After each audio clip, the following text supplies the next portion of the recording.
انما يريد الله ليذهب عنكم الرجس اهل البيت ويطهركم تطهيرا صدق الله العظيم۔ آئیے پڑھتے ہیں معروف سے پہلے انتہائی عقیدت و محبت کے ساتھ ایک مرتبہ باواز بلند درود پاک کی انتہا پیش کریں۔ اللہم صلی علی سیدنا محمد مولانا محمد والکرم وآل کرام وصحب نظام و کریم وبارک وسلم۔ آج میرا موضوع ہے اہل بیت اطہار کے مناقب اور آپ کی شان بیان کرنا۔ اللہ کی بارگاہ میں دعا ہے کہ اللہ تعالی ہم سب کو ان نفوس قدسیہ کے طرز عمل پر زندگی گزارنے کی توفیق عطا فرمائے، ان کی فیوز و برکات سے ہم سب کو مالا مال فرمائے۔ اہل بیت اطہار، آل نبی، اولاد علی کی تعظیم اور ان کی عزت بہت ضروری ہے۔ صحابہ کرام رضوان اللہ تعالی علیہم اجمعین بھی ان نفوس قدسیہ کی اتنی عزت کرتے تھے، تعظیم کرتے تھے، جس کا ذکر بھی آگے آئے گا۔ اہل بیت اطہار کی شان اور آل نبی کی شان تو انوکھی ہے کہ آج جو کچھ بھی ہمیں صدقہ مل رہا ہے انہی کی در سے مل رہا ہے۔ اہل بیت اطہار کی شان دیکھیں آپ، خود بھوکا ہونا پسند کر لیتے تھے، لیکن کوئی اگر ان کے در پر آتا تھا تو کبھی مایوس نہیں جاتا تھا۔ اس لیے میرے آقا صلی اللہ علیہ وسلم نے ارشاد فرمایا وَمَن مَاتَ عَلَى حُبِّ آلِ محمد صلی اللہ علیہ وسلم مَاتَ شہیدًا، جو آل محمد کی محبت میں فوت ہوتا ہے وہ شہید ہو کر مرتا ہے۔ وَمَن مَاتَ عَلَى حُبِّ آلِ محمد صلی اللہ علیہ وسلم مَاتَ مُؤْمِنًا، حدیث میں فرمایا گیا جو آل محمد کی محبت میں فوت ہوتا ہے وہ مومن ہو کر مرتا ہے۔ تو ان سے محبت کرے تو اس کے لیے دنیا بھی کامیاب کی دلیل ہے اور آخرت بھی کامیاب کی دلیل ہے۔ اور اگر کوئی اہل بیت اطہار سے نفرت کرے، بغض و عناد کرے، دشمنی کرے، تو میرے آقا نے پہلے ارشاد فرما دیا وَمَن مَاتَ عَلَى بُغْضِ آل محمد صلی اللہ علیہ وسلم مَاتَ کافرا، جو محمد صلی اللہ علیہ وسلم سے کی آل سے بغض رکھتے ہوئے مرا، دشمنی رکھتے ہوئے مرا، وہ کافر ہو کر مرا۔ اور ایک حدیث میں تو یہاں تک فرمایا گیا کہ مقام ہو مقام ابراہیم، خانہ کعبہ ہو اور حالت روزہ میں ہو بندہ، حالت روزہ میں، اور مقام ابراہیم کے پاس ہو اور ایسی حالت میں انتقال کر جائے اور اس حالت میں مرے کہ وہ آل نبی سے، اہل بیت اطہار سے بغض رکھتا تھا، تو ڈائریکٹ وہ جہنم میں جائے گا۔ تو آل نبی، اہل بیت اطہار سے محبت رکھنا کتنا ضروری ہے۔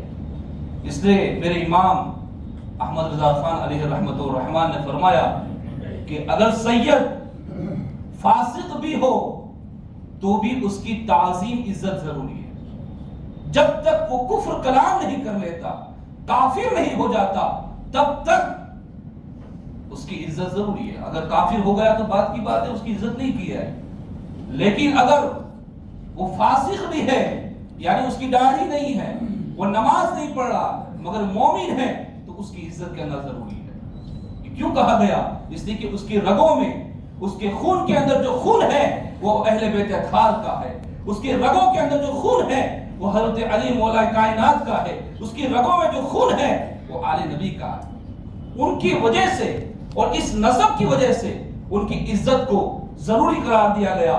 ظاہر سی بات ہے ایک سید ہو، اس کی عزت کے لیے ہمیں یہ کہا گیا کہ اس کی عزت ضروری ہے، تو جو مولا کائنات ہے، جو حضرت فاطمہ الزہرا ہے، پھر ان کی عزت کا کیا عالم ہوگا، ان کے مقام کا کیا عالم ہوگا۔ حضرات محترم، یہ وہ خاندان ہے کہ اگر اس خاندان کے فیوز و برکات حاصل کریں تو یقین جانیں آپ فیوز و برکات ملتا رہے گا۔ آپ کامیابی کی دہلیز پر کھڑے ہو کے نظر آئیں گے، اور یہ وہ گھرانہ ہے، وہ سخی گھرانہ ہے۔ آپ یاد کریں جب حسنین کریمین رضی اللہ تعالی عنہما کی طبیعت خراب ہوئی تو صحابہ اکرام بھی گئے گھر پر، اور میرے آقا صلی اللہ علیہ وسلم بھی گھر پر گئے۔ تو تو صحابہ کرام نے مشورہ دیا حضرت مولا کائنات کو کہ جب حضرت امام حسنین کریمین رضی اللہ تعالی عنہما کی طبیعت خراب ہوئی تو صحابہ کرام نے مشورہ دیا حضرت علی کو، ایک کام کرے آپ نظر مان لیں، منت مان لیں، نظر مانیں گے تو آپ کے بچے کو شفا مل جائے گی۔ تو نظر مانی، منت مانی کہ جیسے ہی میرے بیٹے کو شفا ملے گی، حضرت علی، حضرت فاطمہ اور حضرت فاطمہ کی کنیز حضرت فضہ، یہ تینوں 3 دن کے روزے رکھیں گے۔ جیسے ہی منت مانی اللہ تعالیٰ نے شفا عطا فرما دی، تو شفا مل گئی۔ اب باری آئی روزے رکھنے کی۔ جب روزہ رکھا تو پہلے ہی جیسے روزہ رکھا، حضرت علی کے گھر پہ کچھ نہیں تھا، دنیا کو کھلا رہے ہیں، دنیا کو لٹا رہے ہیں، مگر خاندان دیکھیں، اتنا عظیم خاندان، اتنا سخاوت والا خاندان، گھر میں کچھ نہیں ہے۔ حضرت علی نے کچھ جو بطور قرض دیے تھے یہودی کے پاس، میں تجھے واپس لوٹا دوں گا، اس جو کی روٹی سے آپ نے افطاری کی، اور افطاری کے لیے رکھا ہی، جیسے ہی افطاری کے لیے رکھا، ایک مسکین، ایک مانگنے والا گھر پہ آتا ہے، کہتا ہے کوئی جو اللہ کے نام پر دے دے؟ فوراً آپ نے اس کو اٹھا کر دے دیا اور پانی سے افطاری کی۔ دوسرے دن بھی یہی حال رہا، تیسرے دن بھی یہی حال رہا، تینوں دن جب یہ حال رہا تو قرآن کی آیت نازل ہوئی، وَيُطْعِمُونَ الطَّعَامَ عَلَى حُبِّهِ مسکینوں و یتیموں و اسیرا، یہ وہ لوگ ہیں جو اللہ کی محبت میں یتیموں کو کھلاتے ہیں، مسکینوں کو کھلاتے ہیں، قیدیوں کو کھلاتے ہیں، اور کھلانے کے بعد بھگا نہیں دیتے، کہتے ہیں یہ جو کچھ بھی ہمارے پاس ہے اللہ کی طرف سے، اللہ کی طرف سے۔ یہ وہ خاندان ہے، اس خاندان کی جو اس خاندان سے منسلک ہو جائے تو یقین جانے وہ بھی باوقار ہو جاتا ہے، اس کو بھی ایک عظیم مرتبہ مل جاتا ہے۔ آپ دیکھیں یہ خاندان اس زمانے سے لے کر آج تک لوگوں کو دے رہا ہے۔ غریب نواز کو دیکھ لیں آپ، غوث اعظم کو دیکھ لیں، لٹا رہا ہے یہ خاندان لٹا رہا ہے کوئی مانگنے والا دے دے اس کو، جائیں آپ یہاں سے گر گرائیں، آپ مانگے، غریب نواز ہمارے ہیلپ کرتے ہیں، غوث پاک ہم کو عطا فرماتے ہیں۔ یہ گھرانہ اتنا سخی گھرانہ ہے، مگر آج افسوس کی بات ہے کہ کچھ لوگ اہل بیت اطہار کی محبت میں اتنے غلو کر گئے، اس میں 2 فرقے ہو گئے ہیں ابھی کی حالات کے اندر۔ ہوا یہ کہ حضرت مولا کائنات کو ماننے والے اتنا مان گئے کہ حضرت مولا کائنات کو ہی مانے اور صحابہ کرام سے بغض رکھنے لگے، تو وہ عقیدہ بھی ہمیں نہیں چاہیے۔ اور کچھ لوگوں نے مولا کائنات کے سے اتنی دشمنی رکھ لی کہ صحابہ اکرام کو ماننے لگے اور مولا کائنات سے دشمنی رکھ لے۔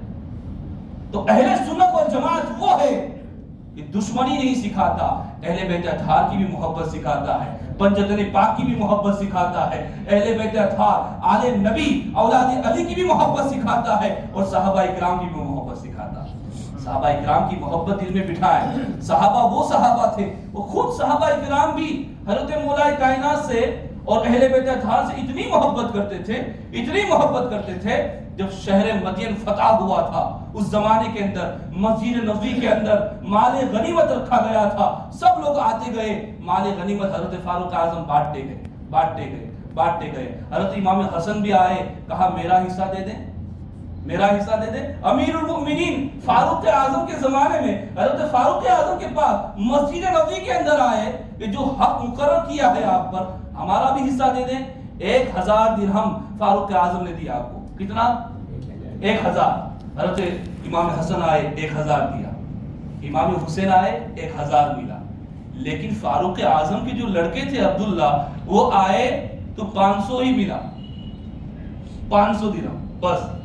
فاروق اعظم کے لڑکے نے، عبداللہ نے کہا حضور کیا بات ہے، یہ تو چھوٹے بچے تھے اور ہم بڑے تھے، اور بڑے ہو کر حضور کے ساتھ جاتے تھے، جنگ میں جاتے تھے، فتح کر کے آتے تھے، مگر حال یہ ہے کہ آپ ان کو زیادہ دے رہے ہیں اور مجھے کم دے رہے ہیں۔ باپ نے کہا پہلا ایسے خاندان تو لے کر آؤ بیٹا، ایسا خاندان تو لے کر آؤ، پھر تمہیں بھی زیادہ ملے گا۔ جب یہ بات حضرت مولا کائنات کو پتا چلی تو مولا کائنات نے ارشاد فرمایا کہ مجھے میرے آقا نے کہا تھا عمر اہل جنت کے چراغ ہے، عمر اہل جنت کے چراغ ہے۔ فاروق اعظم کو پتا چلا کہ میرے بارے میں حضرت علی نے یہ بات کہی ہے، حضور سے سنا ہے کہ عمر اہل جنت کے چراغ ہے۔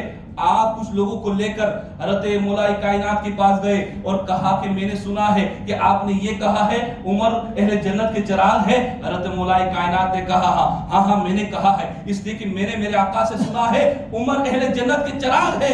فاروق اعظم نے فرمایا تو پھر ایک کام کریں، ایک چٹھی میں لکھ کر دے دے عمر اہل جنت کے چراغ ہیں۔ آپ نے ایک چٹھی میں لکھ کر دے دیا عمر اہل جنت کے چراغ ہے۔ فاروق اعظم نے کیا کیا؟ اہل بیت اطہار کی محبت دیکھے، آل نبی کی محبت دیکھے۔ عمر فاروق اعظم کئی مربع زمین کا حاکم اور کئی مربع زمین کا بادشاہ، امیر المؤمنین کہتے ہیں اے میرے بیٹو اس سند کو اپنے پاس رکھ لینا، اور جب عمر اس دنیا سے جائے اس کی قبر میں رکھ دینا، اس کی قبر میں رکھ دینا۔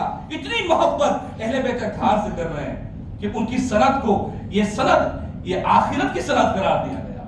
یہ جو حضرت مولا کائنات نے لکھا ہے وہ اس کو میری قبر میں رکھ دینا۔ آپ اندازہ لگاؤ صحابہ اکرام سے کیسی محبت کرتے تھے، اہل بیت اطہار سے صحابہ اکرام کیسی محبت کرتے تھے۔ آج ہمیں بھی ضروری ہے کہ ان سے محبت کریں، ان سے محبت کریں، وہ صحیح معنوں میں محبت کریں۔ انشاءاللہ آئندہ جمعہ بتاؤں گا، امام حسین کے تعلق سے بھی بتاؤں گا، اور بہت ساری جو خرافات ہمارے اہل سنت والجماعت کے اندر رائج ہو چکی ہیں اس کے تعلق سے بھی بتاؤں گا۔ اللہ کی بارگاہ میں دعا ہے کہ اللہ تعالی ہم سب کو حق سن کر اس پر عمل کرنے کی توفیق عطا فرمائے۔ وآخر الدعوانا